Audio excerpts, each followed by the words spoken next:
गहराइयों से स्वागत करना चाहता हूँ। इमरान प्रताप जिंदाबाद, इमरान प्रताप जिंदाबाद, जिंदाबाद जिंदाबाद, इमरान प्रताप जिंदाबाद, अजय शर्मा जिंदाबाद, जिंदाबाद, अजय शर्मा जिंदाबाद, अजय शर्मा जिंदाबाद, इमरान प्रतापगढ़ी जिंदाबाद, जिंदाबाद जिंदाबाद, प्रतापगढ़ी जिंदाबाद, जिंदाबाद जिंदाबाद। मैं आप दर्शकों से अनुरोध करूंगा कि वो अपने चहेते शायर, भारत के मशहूर मरूफ शायर को सुनने के लिए अपने जगह को, अपने स्थान को ग्रहण कर लें और गिरजा माहौल को शांतिमय बनाए रखें, क्योंकि आप इस तरह से अगर खलल डालेंगे तो आपको सुनने में दिक्कत होगा। आप एक बार जोर से नारा लगाएं, अजीत शर्मा जिंदाबाद, अजीत शर्मा जिंदाबाद, कांग्रेस पार्टी जिंदाबाद, अजीत शर्मा जिंदाबाद, अखिलेश सिंह जिंदाबाद। अब जो लोग भी दर्शक इधर उधर फैल गए हैं, मैं उनसे अनुरोध करूंगा कि आप अपने जगह को ले लें, क्योंकि आपके चहेते शायर, गरीबों के, मजलूमों की, दलितों की आवाज इमरान प्रतापगढ़ी अब स्टेज पे जलवाए अफरोज हैं और आप कुछ ही मिनटों में उनको लाइव सुनेंगे। अजय शर्मा जिंदाबाद। स्टेज पर अन्यथा भीड़ न लगाएं। मैं लोगों से रिक्वेस्ट करूंगा कि आपके मेहमान को दिक्कत होगी, इसलिए आप स्टेज पर अन्यथा भीड़ न लगाएं। और जो लोग इधर उधर फैल गए हैं, मैं उनसे रिक्वेस्ट करूंगा कि आप अपनी जगह को लें ताकि मंच का संचालन सुचारू रूप से हो सके। स्टेज पर अन्यथा भीड़ न लगाएं। से अपील है कि वो तालियों से उनका स्वागत करें। हमारे माननीय विधायक जी इमरान प्रतापगढ़ी साहब का स्वागत कर रहे हैं। आप लोग तालियों की गड़गड़ाहट से उनका स्वागत कीजिए। अपने नेता और भागलपुर के विधायक श्री माननीय अजीत शर्मा जी से अनुरोध करूंगा कि आप आए और सभा को संबोधित करें। श्री अजीत शर्मा जी।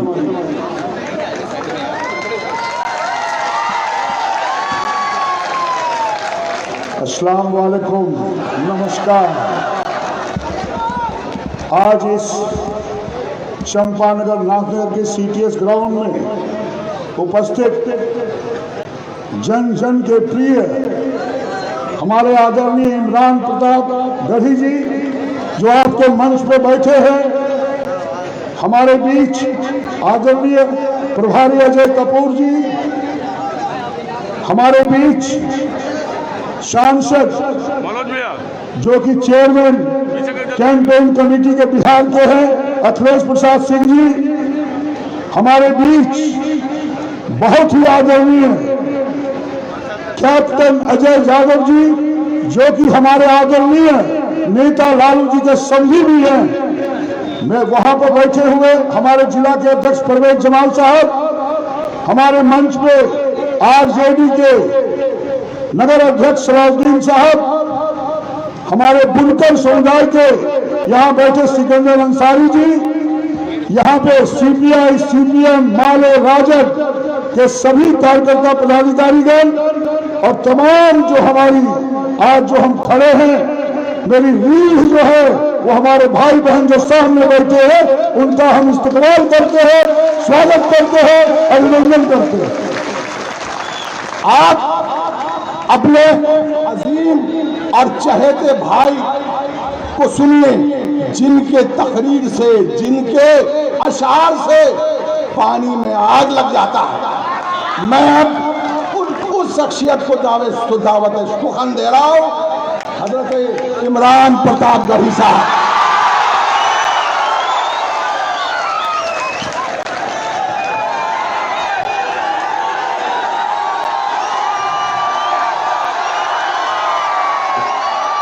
सलाम करता हूं भागलपुर की सरजमीन को। इधर के लोगों से गुजारिश है कि अब थोड़ी देर 20 मिनट मुझे दे दें सुकून के। परवेज साहब बहुत अच्छा बोल के गए और उन्होंने मेराज प्रजाबादी का एक शेर सुनाया कि प्यास कहती है चलो रेत निचोड़ी जाए, अपने हिस्से में समंदर नहीं आने वाला। लेकिन परवेज भाई मैं तो ये कहता हूं कि सितम की हद से गुजर कर तलाश करती है। सितम की हद से गुजर कर तलाश करती है, कोई बला हो मेरा घर तलाश करती है, कोई बला हो मेरा घर तलाश करती है। खुदा के वास्ते शबनम की पेशकश न करो, हमारी प्यास समंदर तलाश करती है, हमारी प्यास समंदर तलाश करती है। मैं पहली बार आपके बीच में आया हूं, बहुत दिन से सोचता था कि किसी मुशायरे में आपसे मुलाकात होगी, लेकिन नसीब आज ऐसा रहा कि आपसे एक सियासी जलसे में मुलाकात हो रही है। इधर के दोस्तों को नजर नहीं आ रहा है तो मैं गुजारिश करूंगा कि जो भी लाइव कर रहे हो बैठ के करें। अब थोड़ी देर, भागलपुर एक ऐसी सरजमीन कि जिसके बारे में सोचिए तो ये वो शहर है जो धागे बुन करके लोगों के जिस्म ढकने के लिए लिबास बनाता है। ये वो शहर है, मेरी आंखों के सामने बड़ी तादाद में बुनकर बैठे हैं। मैं आपके हुनर को भी सलाम करता हूं और आपके जज्बे को भी सलाम करता हूं। मैं उत्तर प्रदेश से आया हूं, वहां जो बुनकरों की हालत है कि मऊ हो, आजमगढ़ हो, टांडा हो, बनारस हो, सारे बुनकर इस वक्त जो है वो धरना दे रहे हैं, इस वक्त आंदोलन कर रहे हैं, क्योंकि उत्तर प्रदेश में भाजपा की सरकार ने उनके कारोबार को बर्बाद करके रख दिया है। उनको कोई राहत पैकेज नहीं मिल रहा है, कोई सब्सिडी नहीं मिल रही है और वो आंदोलन कर रहे हैं। और आज जब मैं यहाँ खड़ा हूँ तो मैं एक नई उम्मीद के साथ खड़ा हूँ कि यहाँ के बुनकरों को भी राहत पैकेज का इंतजार है, सब्सिडी का इंतजार है, सरकार की नजरे करम का इंतजार है। तो मैं इस उम्मीद के साथ यहाँ खड़ा हूँ। मैं पिछले 2 दिन से बिहार घूम रहा हूँ, मैं उस आहट को महसूस कर रहा हूँ कि बिहार बदलने जा रहा है और आपकी हुकूमत आने जा रही है। और ये जो अजीत साहब हैं, 2 बार के विधायक हैं, पीछे से अजीत भाई कह रहे हैं शर्मा भी लगा दीजिए। मैंने कहा ये लोग नहीं मानते आपको तो क्या किया जाए, ये सिर्फ अजीत भाई ही मानते हैं। अजीत शर्मा जी, इनका जो जोश है वो जोश बता रहा है कि आप हैट्रिक मारने जा रहे हैं। हैट्रिक मरवाइएगा कि नहीं मरवाइएगा? पक्का? दायरे में सिमट के आएगा, आपके जज्बे के नाम ये मिसरे कि दायरे में सिमट के आएगा, हर रवायत से हट के आएगा। आंधियों को जरा खबर कर दो, आंधियों को जरा खबर कर दो, शेर वापस पलट के आएगा, शेर वापस पलट के आएगा। भागलपुर वालों, अब थोड़ी सी संजीदा गुफ्तगू करना चाहता हूं आपसे। मैं शायर हूं, मैं आपके दिल के दर्द को जबान देने की कोशिश करता हूं लफ्जों में ढाल करके। आज मैं यहां क्यों खड़ा हूं, मेरे इस खड़े होने के मकसद को समझिएगा। अगर इस बार का चुनाव महज एक विधायक चुनने का चुनाव होता तो मैं आपके बीच में अपना दामन फैला के ना खड़ा होता, क्योंकि मेरा मकसद बड़ा है, मेरा मिशन बड़ा है, मेरी सोच बड़ी है। ये सिर्फ एक विधायक का चुनाव होता तो मैं यहां आपके सामने दामन न फैलाता।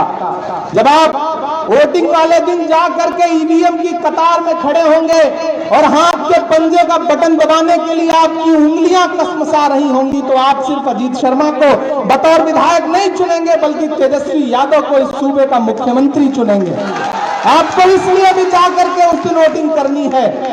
ये वक्त बदलाव का है और वो बदलाव की बौखलाहट जो है वो अभी 3 दिन पहले 2 दिन पहले प्रधानमंत्री जी आए थे, उनके चेहरे पर भी दिख रही थी और नीतीश जी के चेहरे पर तो रोज दिख रही है, रोज दिख रही है।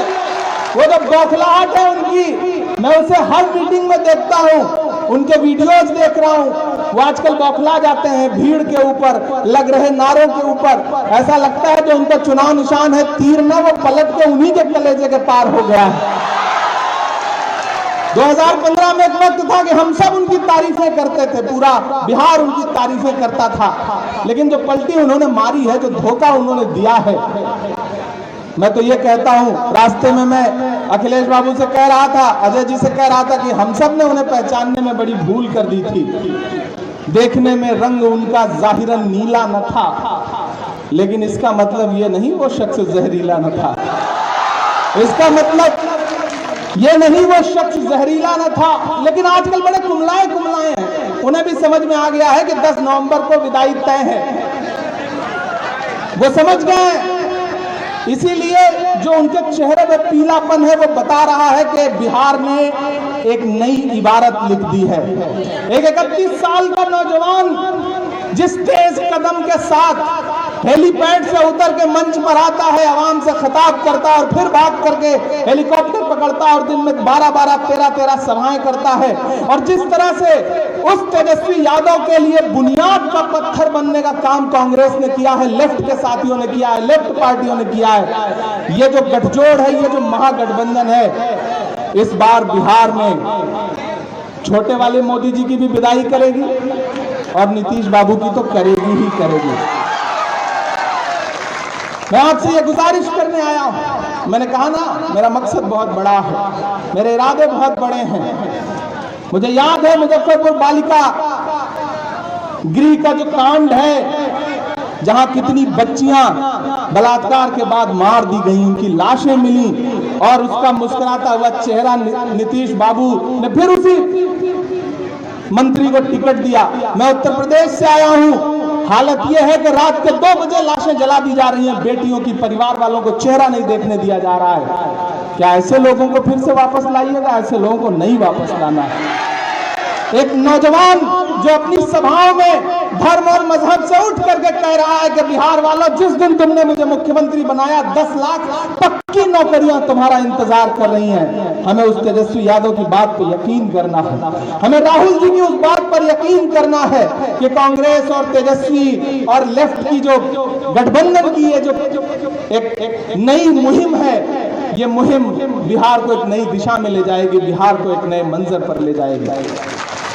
बिहार वालों, आप बड़े भोले लोग हैं, बड़े प्यारे लोग हैं, बड़े अच्छे लोग हैं। मैंने आपके दर्द को महसूस किया है। मैं बिहार के तमाम इलाकों में पिछले दिनों जब आंदोलन चल रहे थे तो मैं आपके आसपास, मेरा ख्याल है पूरा बिहार, भागलपुर ही नहीं आ पाया था। बदनसीबी ये थी, लेकिन आज खुशनसीब हूं कि आज आपके बीच में हाजिरी हो गई।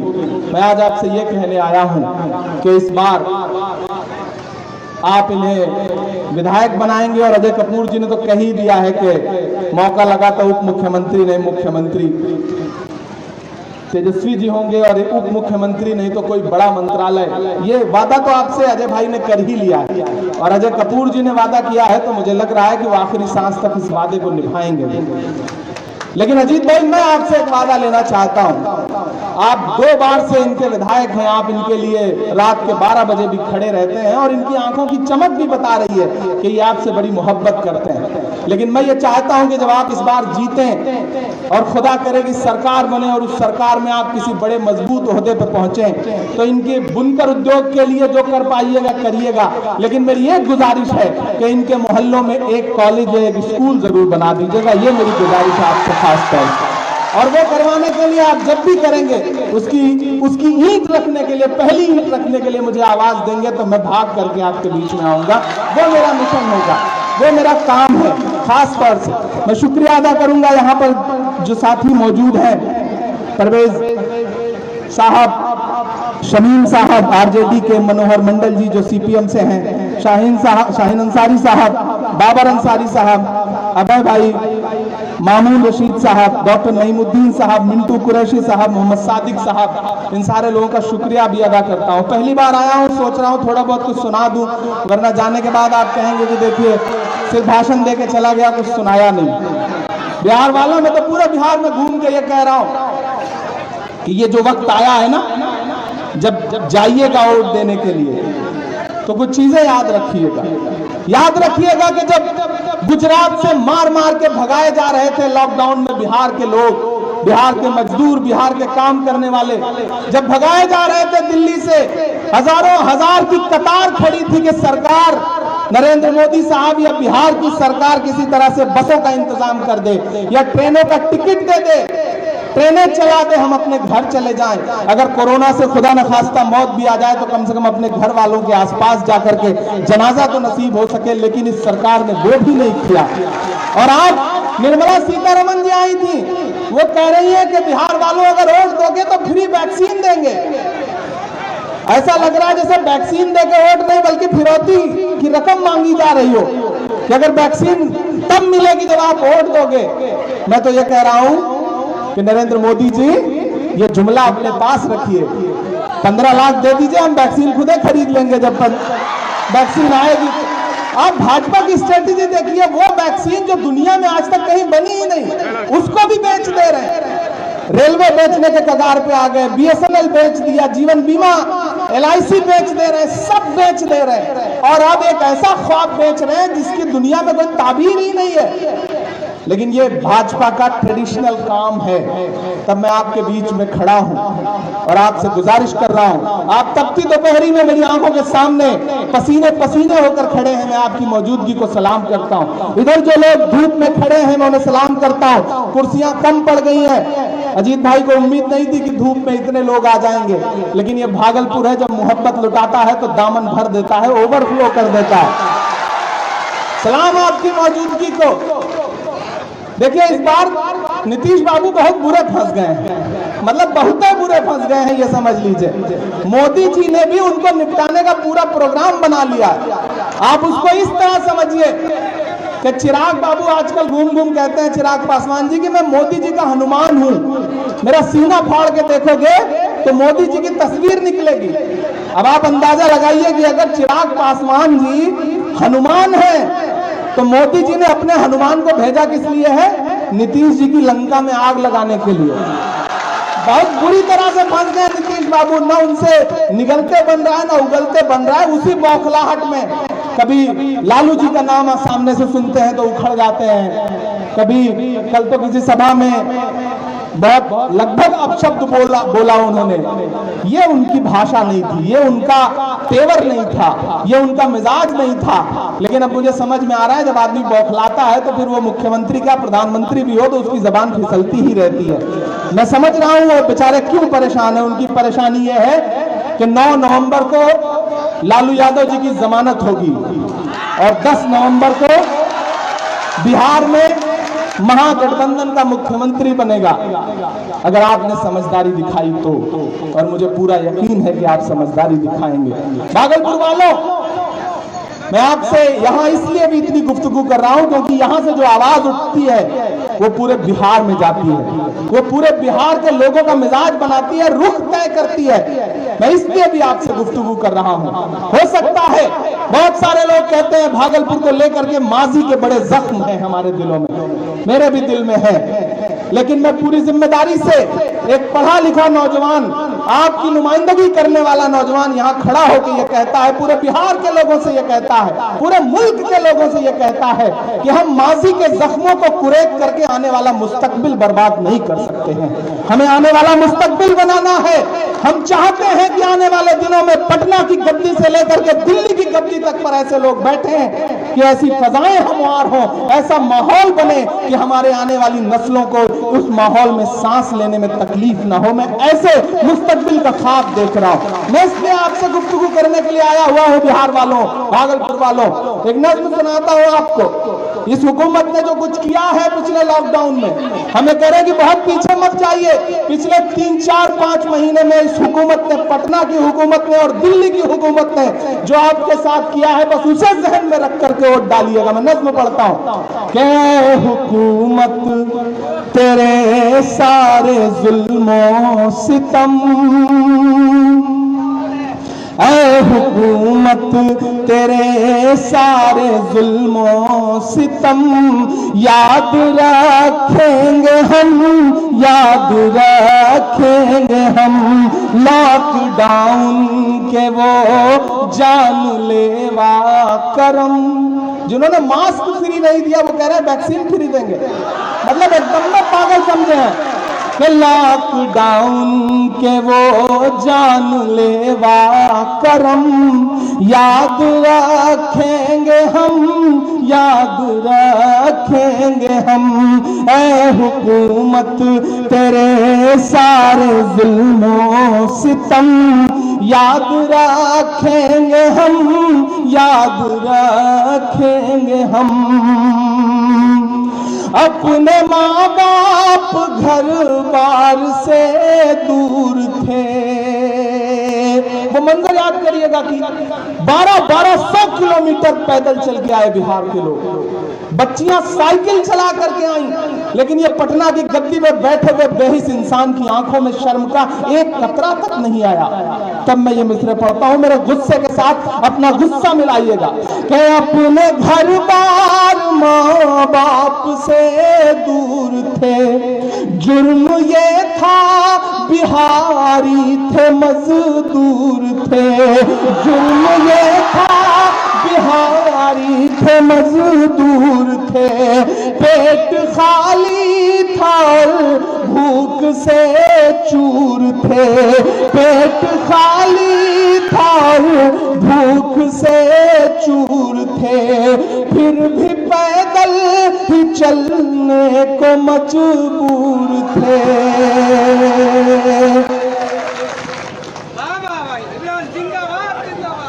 जुर्म ये था बिहारी थे मजदूर थे, फिर भी पैदल ही चलने को मजबूर थे। आंख में बेबसी और पलकें थी नम याद रखेंगे हम, याद रखेंगे हम।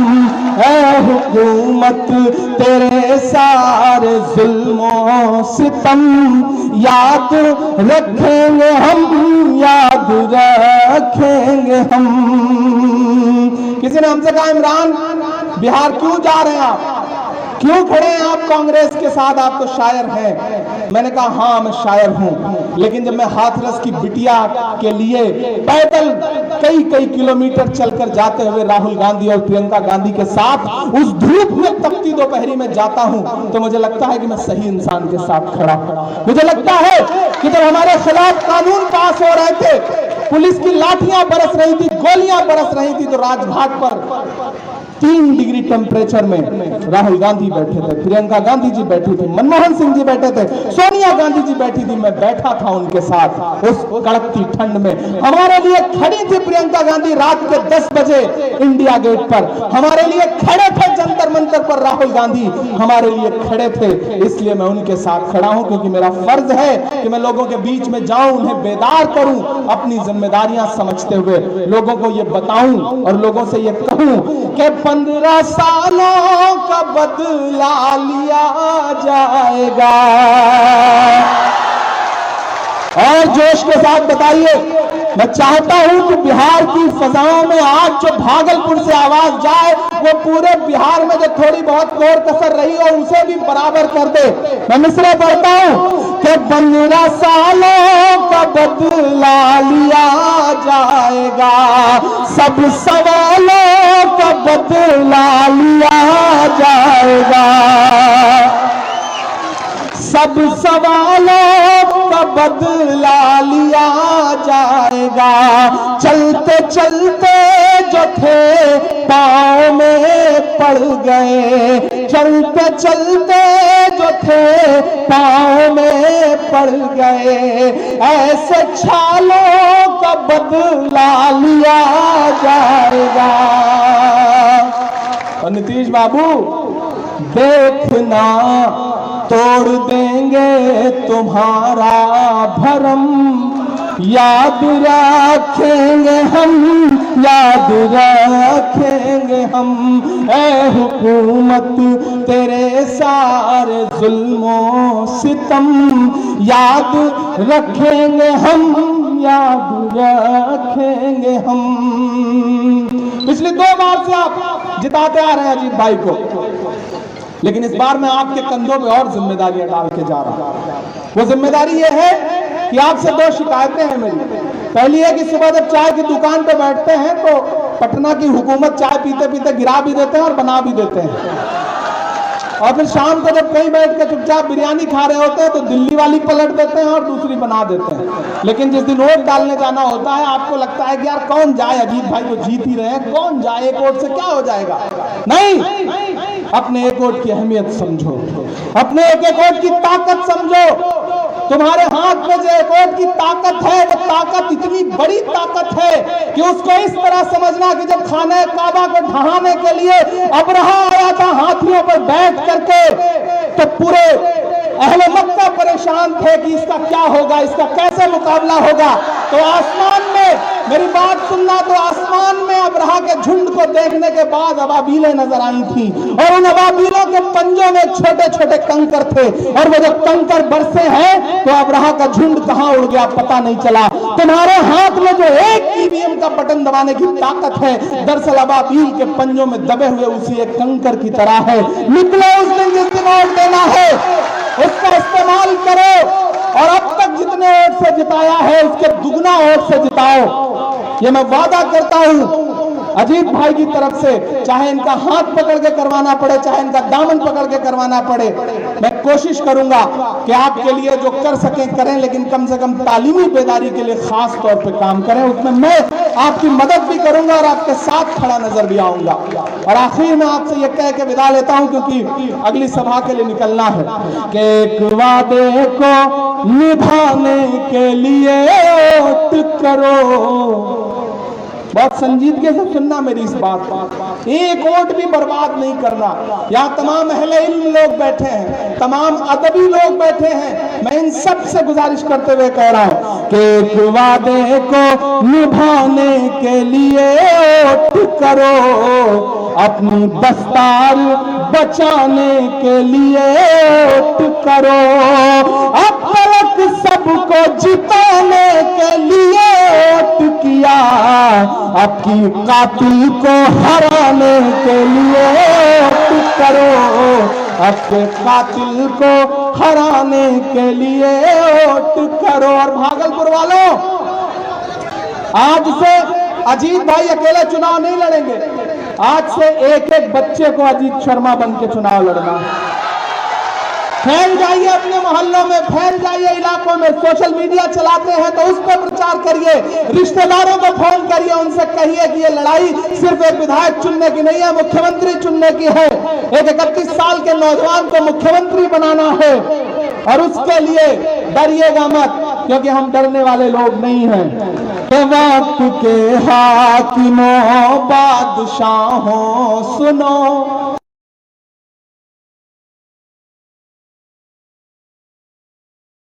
मत समझना डराने से डर जाएंगे, अब के सारी हदों से गुजर जाएंगे। मौत के नाम का खौफ देता है क्यों, मौत जिस रोज आएगी मर जाएंगे। और आप वो लोग हैं जो मैंने कहा धागों से लिबास बुनते हैं, धागों से कपड़े बुनते हैं। मैं आपके नाम आखिरी 4 मिसरे पढ़ के आपसे विदा लेता हूं, मेरा दामन भर दीजिएगा दुआओं से। कि हमने ज़मज़म दिया, आबे गंगा दिया।